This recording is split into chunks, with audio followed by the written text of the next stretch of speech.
कि जब अमीर खुदा के पास आएगा तो खुदा पूछेगा माल के बारे में, कहां से कमाया, कहां कहां खर्च किया था। अमीर आया खुदा के पास, खुदा पूछ रहा है माल के बारे में, कहां से कमाया, कहां खर्च किया। जब गरीब खुदा के पास आएगा तो खुदा कहेगा क्या हाल है, खैरियत तो है। गरीब आया तो हाल के बारे में पूछा, अमीर आया तो माल के बारे में पूछा। आपके दिल तक ये पैगाम पहुंचे, खुदा मालदार से ज्यादा गरीब पर मेहरबान है। आप एक सवाल आपके दिल में आता होगा कि अमीर के पास रुपया पैसा है, दौलत है, जमीन है, जायदाद है, मकान है, दुकान है, गरीब के पास तो कुछ नहीं। लेकिन अल्लाह के इल्म में इजाफा फरमाए, मेरे मुताला को अंदाजा फरमाए, जो दौलत गरीब के पास है वो अमीर तक को नसीब है। खुदा के पास जब गरीब आएगा, खुदा बोलेगा कि तुम्हारा कोई हिसाब नहीं है, बगैर हिसाब किताब के मेरे कोटे के हिसाब से जन्नत में दाखिल हो जाओ। जब वो जाने लगेगा तो खुदा रोक करके पूछेगा, जब तुम्हारे पास पैसा नहीं था तो तुम्हें खिलाया किसने था, तुम्हारे पास कपड़ा नहीं था पहनाया किसने था, तुम्हें सर छुपाने की जगह नहीं थी किसने घर दिया था। वो बोलेगा मेरे पड़ोस में मेरा पड़ोसी मालदार था, उसको तरस आ जाता था खिला देता था, तरस आता था कपड़ा पहना दिया करता था, पैसा था नहीं उसको तरस आया सर छुपाने की जगह उसी ने दी है, ये इतना एहसान उसी मालदार ने किया है। खुदा फरमाएगा अकेले जन्नत में मत जाओ, उसको भी साथ लेकर के जन्नत में जाओ। दौलत गरीब के पास है, अमीर के पास।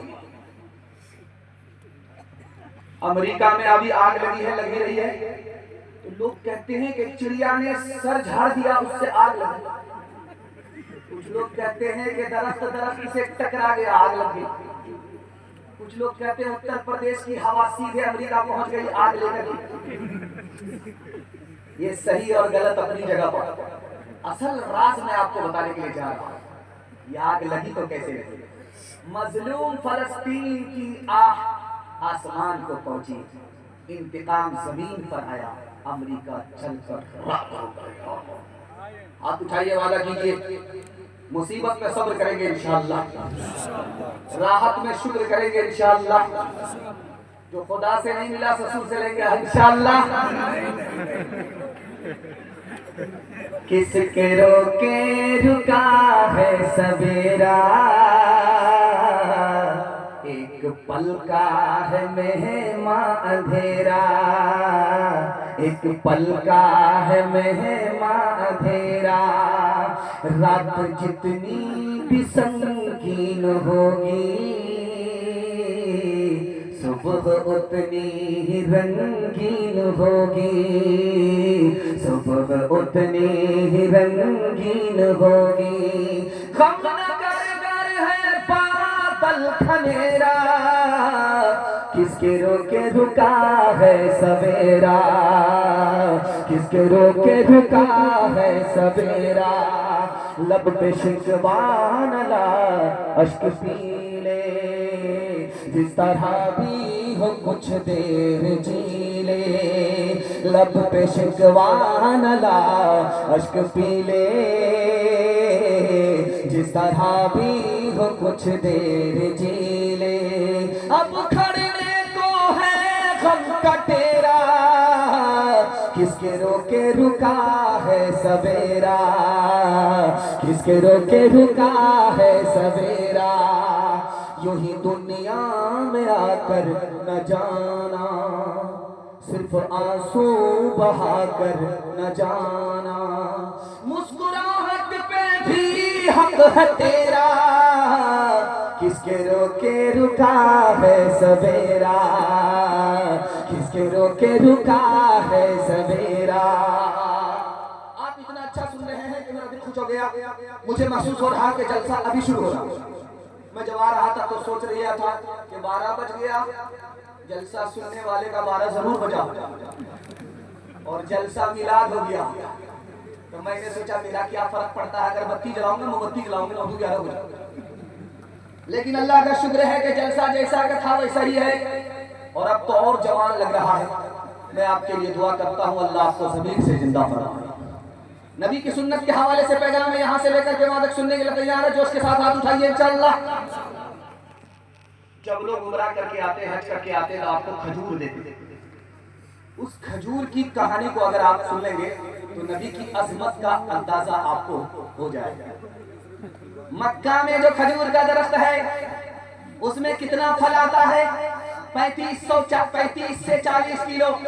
एक दरख्त में, खजूर के एक दरख्त में कितना फल आया? मक्के में 35 किलो, किसी दरख्त में 40 किलो, किसी दरख्त में 40 किलो, किसी दरख्त में 35 किलो। मक्का में जितनी भी खजूर का दरख्त है उन तमाम दरख्त में, एक दरख्त में फल कितना आता है? 35 किलो या 40 किलो। लेकिन यही खजूर का दरख्त कहाँ है? मदीने में। एक दरख्त में कितना फल आता है? 140 किलो।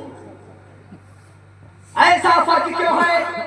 मक्का के दरख्त में 35 किलो फल आया, मदीना के दरख्त में 140 किलो फल आया। इस दरख्त को नबी की दुआ नहीं मिली, उस दरख्त को नबी की दुआ मिल गई। दुआ का सदका है, बरकत ही बरकत है। आप जब अपने घर में नमाज पढ़ते हैं तो सुकून से नमाज पढ़ें, और वही नमाज अगर आप मस्जिद में पढ़ने के लिए आएंगे तो आपको ख्याल परेशान करेंगे।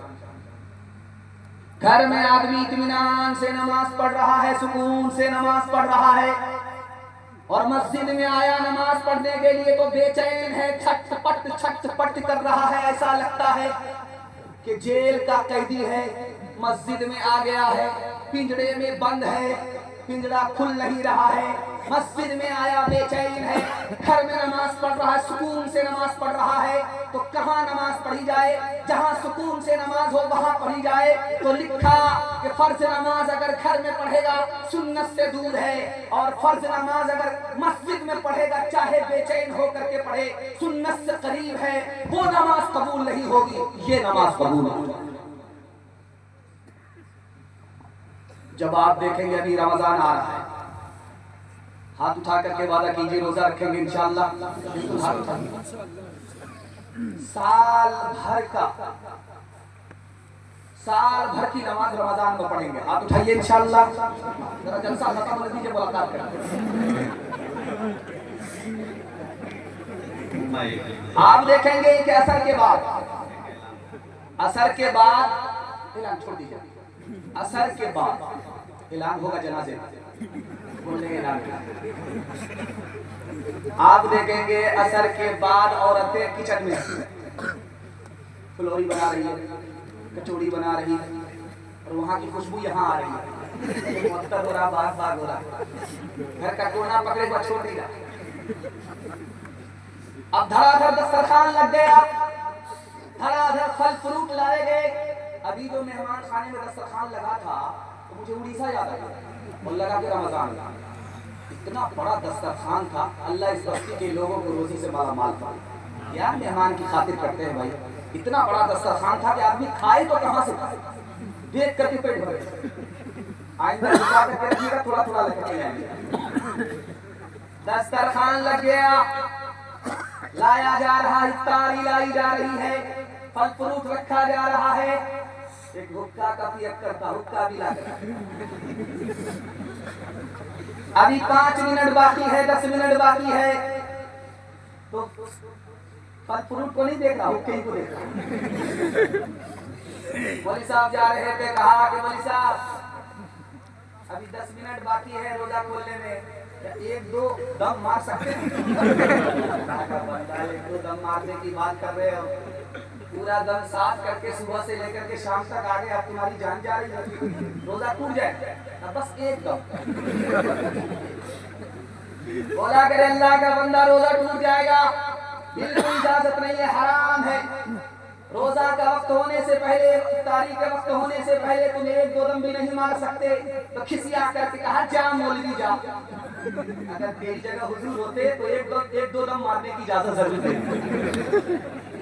मौसमे नूर कितना सुहाना लगे, मौसमे नूर कितना सुहाना लगे, मीठा मीठा नबी का तराना लगे, मौसम नूर कितना सुहाना लगे, मौसम नूर कितना सुहाना लगे, मीठा मीठा नबी का तराना लगे, पल में मेराज का कर लिया पे सफर, पल में मेराज का कर लिया पे सफर, हम अगर उसको लिखें जमाना लगे, हम अगर उसको लिखें जमाना लगे।